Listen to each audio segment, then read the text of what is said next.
بسم اللہ الرحمن الرحیم۔ السلام علیکم ورحمۃ اللہ وبرکاتہ۔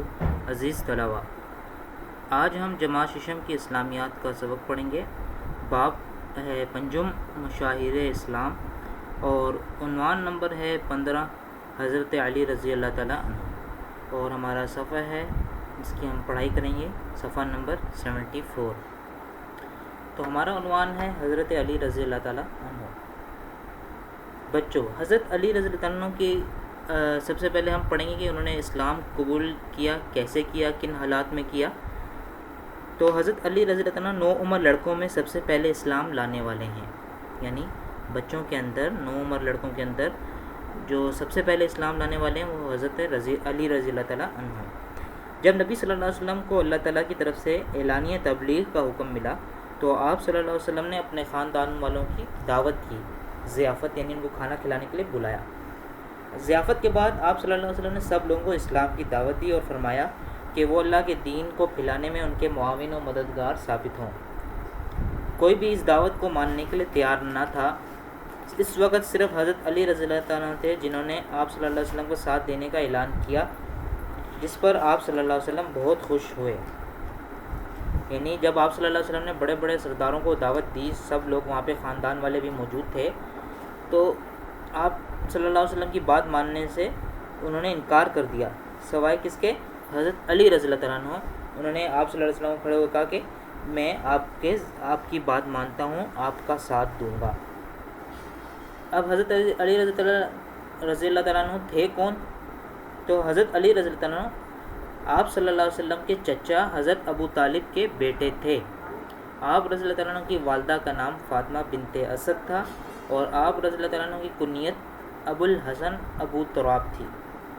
ابو الحسن یعنی اب آپ کے بیٹے تھے حضرت حسن رضی اللہ عنہ، تو اس وجہ سے ابو الحسن تھی، اور ابو تراب اس وجہ سے تھی کہ ایک مرتبہ آپ رضی اللہ عنہ مٹی کے اندر لیٹے ہوئے تھے اور آپ صلی اللہ علیہ وسلم تشریف لائے، تو آپ صلی اللہ علیہ وسلم دیکھا کہ حضرت علی رضی اللہ عنہ مٹی میں لیٹے ہوئے ہیں اور مٹی سے یعنی کپڑوں کو بھی مٹی لگی ہے، جسم کو بھی لگی ہوئی ہے، تو آپ صلی اللہ علیہ وسلم نے بے ساختہ یعنی حضرت علی رضی اللہ عنہ کو ابو تراب سے پکارا، اور اس وقت سے پھر آپ کا جو کنیت تھی وہ ابو تراب سے مشہور ہوئی۔ اور آپ رضی اللہ عنہ کا جو لقب تھا وہ حیدر بھی تھا، اسد اللہ بھی تھا اور مرتضیٰ بھی تھا۔ اور آپ رضی اللہ عنہ کا سلسلہ نسب دوسری پشت میں نبی صلی اللہ علیہ وسلم سے جا ملتا تھا۔ نبی صلی اللہ علیہ وسلم نے آپ کی پرورش اپنے ذمہ لی تھی، اس طرح آپ نے آغوش نبوت میں پرورش پائی۔ آپ رضی اللہ عنہ سے آپ صلی اللہ علیہ وسلم کی محبت کا اندازہ اس بات سے ہوتا ہے کہ آپ صلی اللہ علیہ وسلم نے اپنی چہیتی بیٹی حضرت فاطمہ رضی اللہ تعالیٰ عنہ کی شادی آپ رضی اللہ تعالیٰ عنہ سے کی۔ اس کے بعد ہم پڑھیں گے حضرت علی رضی اللہ عنہ کی شجاعت اور بہادری کے واقعات۔ حضرت علی رضی اللہ عنہ کتنے بہادر اور کتنے شجاع تھے، اس وجہ سے آپ کو حیدر کا لقب ملا تھا۔ تو آپ کی شجاعت اور بہادری کے بہت سے واقعات ہیں، جن میں ہم چند ایک واقعات یہاں پر پڑھیں گے۔ ہجرت مدینہ کے موقع پر نبی صلی اللہ علیہ وسلم مکہ سے مدینہ روانہ ہوئے تو حضرت علی رضی اللہ عنہ مثالی بہادری کا مظاہرہ کرتے ہوئے نبی صلی اللہ علیہ وسلم کے فرمان کے مطابق آپ صلی اللہ علیہ وسلم کے بستر پہ لیٹ ہوئے تاکہ صبح مکہ کے لوگوں کی امانتیں واپس کر سکیں۔ جب کفار مکہ قتل کے ارادے سے گھر میں داخل ہوئے، یعنی کفار نے جب یہ ارادہ کیا کہ ہم نبی صلی اللہ علیہ وسلم کو نعوذ باللہ شہید کریں، تو اس ارادے سے جب وہ آپ صلی اللہ علیہ وسلم کے گھر میں گھسے تو وہ یہ دیکھ کر حیران رہے کہ حضرت علی رضی اللہ عنہ آپ صلی اللہ علیہ وسلم کے بستر پہ موجود ہیں، اور آپ رضی اللہ عنہ غزوہ تبوک کے سوا تمام غزوات میں شریک ہوئے تھے۔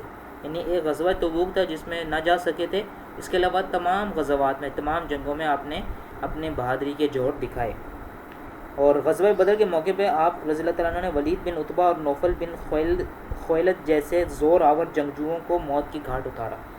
مطلب عرب کے بہت بہادر اور طاقتور یہ لوگ تھے، کافر مشرک، تو ان کو آپ رضی اللہ عنہ نے اپنے بہادری، اپنی شجاعت، طاقت کے ساتھ جہنم واصل کیا۔ غزوہ احد کے موقع پر آپ رضی اللہ عنہ نے جم کر دشمنوں کا مقابلہ کیا۔ اس موقع پر جو جماعت نبی صلی اللہ علیہ وسلم کی حفاظت پر مامور تھی اور دشمنوں کے وار کو روک رہی تھی، اس میں حضرت علی رضی اللہ عنہ بھی شامل تھے۔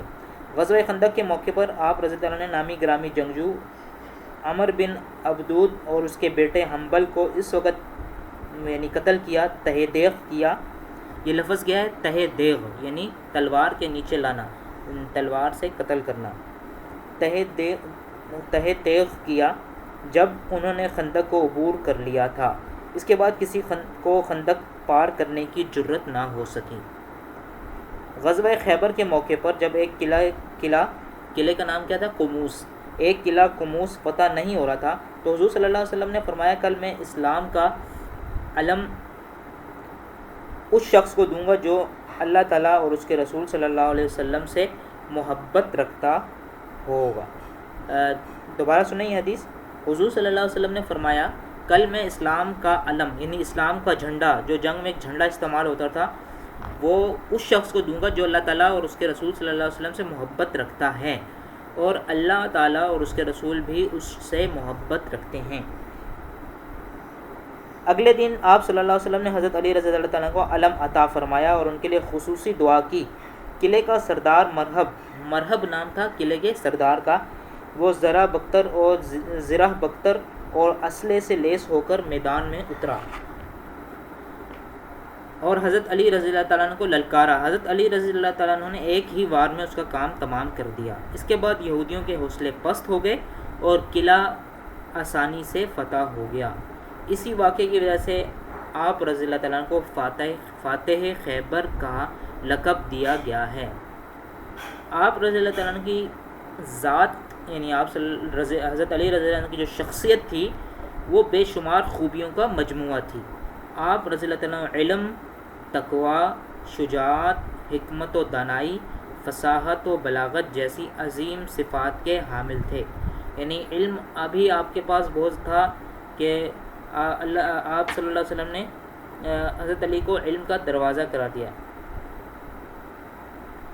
اور تقوی آپ کا، شجاعت اور بہادری، اسی طرح سمجھداری، یہ تمام چیزیں آپ کے اندر بہت زیادہ تھیں. یہ صفات سے بھرپور اور حامل تھے. یہاں تک ہم پڑھائی کریں گے. اس کے بعد ہم مشق کی سوالات کی طرف چلتے ہیں. ہمارا پہلا سوال ہے، خالی جگہ پر کیجئے. حضرت علی رضی اللہ تعالیٰ کی کنیت ڈیش اور ڈیش تھی. جی یہ ہم پڑھ چکے ہیں بالکل شروع میں، پہلے پیراگراف میں ہی ہے کہ آپ رضی اللہ تعالیٰ کی کنیت. دوسرے پیراگراف میں آ جائیں آپ پہلے صفحے کے، کہ آپ کی کنیت ابو الحسن اور ابو تراب تھی. ابو الحسن پہلی خالی جگہ میں اور دوسرے میں ابو تراب آئے گا. ہجرت مدینہ کے وقت حضور صلی اللہ علیہ وسلم نے ڈیش کو اپنے بستر پر سلایا. حضرت علی رضی اللہ تعالیٰ کو اپنے بستر پر سلایا. حضرت علی رضی اللہ تعالیٰ نے ولید بن عتبہ اور نوفل بن خویلد کو غزوہ ڈیش میں موت کے گھاٹ اتارا. تو ولید بن عتبہ اور خویلد کو غزوہ بدر میں موت کے گھاٹ اتارا. قلعہ قموس کے سردار کا نام مرحب تھا. کیا تھا؟ مرحب. حضرت علی رضی اللہ تعالیٰ کی خلافت کا دور 4 سال 9 ماہ پر محیط ہے. 4 سال اور 9 مہینے 9 ماہ پر محیط ہے. آپ رضی اللہ تعالیٰ نے تقریباً ڈیش سال عمر پائی، تقریباً 63 سال عمر پائی، یعنی 63 سال عمر پائی. اگلا دوسرا سوال ہے، درست اور غلط فکروں کی نشاندہی کرتے ہوئے مناسب جواب پر ٹک لگائیے. حضرت علی رضی اللہ تعالیٰ عنہ کی شادی حضرت فاطمہ رضی اللہ تعالیٰ عنہا سے ہوئی. درست ہے بالکل. حضرت علی رضی اللہ تعالیٰ عنہ آپ صلی اللہ علیہ وسلم کے چچا حضرت حمزہ رضی اللہ تعالیٰ کے بیٹے تھے. یہ غلط ہے، بلکہ حضرت ابو طالب کے، آپ کے چچا حضرت ابو طالب کے بیٹے تھے. تیسرا ہے، غزوہ تبوک میں حضرت علی رضی اللہ عنہ نے دشمنوں کا جم کر مقابلہ کیے. یہ بھی غلط ہے، کیونکہ حضرت علی رضی اللہ تعالیٰ غزوہ تبوک میں شامل نہیں ہوئے تھے. غزوہ خیبر کے موقع پر قلعہ نعیم فتح نہیں ہو رہا تھا. یہ بھی غلط ہے، بلکہ قلعہ قموس فتح نہیں ہو رہا تھا. حضرت عثمان رضی اللہ تعالیٰ کے بعد حضرت علی رضی اللہ عنہ مسلمانوں کے خلیفہ بنے. درست ہے. فاتح خیبر حضرت عثمان رضی اللہ تعالیٰ عنہ کا لقب ہے. یہ غلط ہے، بلکہ فاتح خیبر حضرت علی رضی اللہ تعالیٰ عنہ کا لقب ہے. اس کے بعد ہمارا تیسرا سوال ہے، سوالات کے جواب لکھیے. اس میں ہم 6 سوالوں میں سے پہلے 2 سوال کریں گے. نمبر 1 ہے، حضرت علی رضی اللہ تعالیٰ کا رسول صلی اللہ علیہ وسلم کے ساتھ کیا رشتہ تھا؟ تو اس میں آپ یہ 2 جملوں میں اس کا جواب لکھیں گے کہ حضرت علی رضی اللہ تعالیٰ آپ صلی اللہ علیہ وسلم کے چچا زاد بھائی، یعنی آپ صلی اللہ علیہ وسلم کے چچا کے بیٹے تھے. آپ صلی اللہ علیہ وسلم کے چچا ابو طالب کے بیٹے تھے. اور آپ صلی اللہ علیہ وسلم کے داماد تھے، یعنی آپ صلی اللہ علیہ وسلم کی بیٹی حضرت فاطمہ رضی اللہ عنہ آپ کی بیوی تھیں، تو اس لحاظ سے حضرت علی آپ صلی اللہ علیہ وسلم کے داماد تھے۔ تو دو تعلق ہوئے، آپ صلی اللہ علیہ وسلم کے چچا زاد بھائی اور آپ صلی اللہ علیہ وسلم کے داماد تھے۔ دوسرا سوال ہے حضرت علی رضی اللہ عنہ کی قبول اسلام کا واقعہ اپنے الفاظ میں لکھیے۔ تو آپ یہ پہلے پیراگراف میں اس میں خود بھی اس کو شارٹ کر سکتے ہیں، میں آپ کو بتا دیتا ہوں آپ اس کو کس طرح لکھ سکتے ہیں۔ تو آپ لکھیں اس کو کہ حضرت علی رضی اللہ عنہ ایک مرتبہ آپ صلی اللہ علیہ وسلم اعلانیہ تبلیغ کا حکم ملنے پر اپنے خاندان والوں کو ایک دعوت پر جمع کیا اور ان کو اسلام کی دعوت دی، لیکن انہوں نے اسلام کی دعوت ماننے سے انکار کر دیا۔ اس وقت صرف حضرت علی رضی اللہ عنہ نے آپ صلی اللہ علیہ وسلم کا ساتھ دینے کا اعلان کیا، جس پر آپ صلی اللہ علیہ وسلم بہت خوش ہوئے۔ تو اتنا آپ اس کو مختصر کر کے لکھ سکتے ہیں، اور آپ اس کو اپنے الفاظ میں لکھیں تو بہت اچھی بات ہے۔ تو مجھے امید ہے کہ آپ کو یہ سبق بھی سمجھ میں آیا ہوگا جتنا ہم نے اس کی پڑھائی کی ہے، اور جو سوالات ہم نے حل کیے ہیں تو وہ بھی آپ کو سمجھ میں آئیں گے۔ تو آپ نے یہ پہلے دو سوال جو ہیں اپنی کتاب پر کرنے ہیں، اور آخری جو تیسرا سوال ہے اس کو اپنی نوٹ بک پہ کرنا ہے، اس کے پہلے دو سوال، اور سبق کی پڑھائی جہاں تک ہم نے کی ہے وہاں تک آپ نے کرنی ہے۔ مجھے امید ہے کہ آپ کو کام دیا گیا ہے وہ آپ مکمل کریں گے، اور حضرت علی رضی اللہ تعالیٰ کی جو سیرت ہے اس میں جو ہمارے لیے سبق ہے اس کو اپنانے کے لیے اپنے آپ کو تیار کریں گے۔ بہت شکریہ، جزاک اللہ۔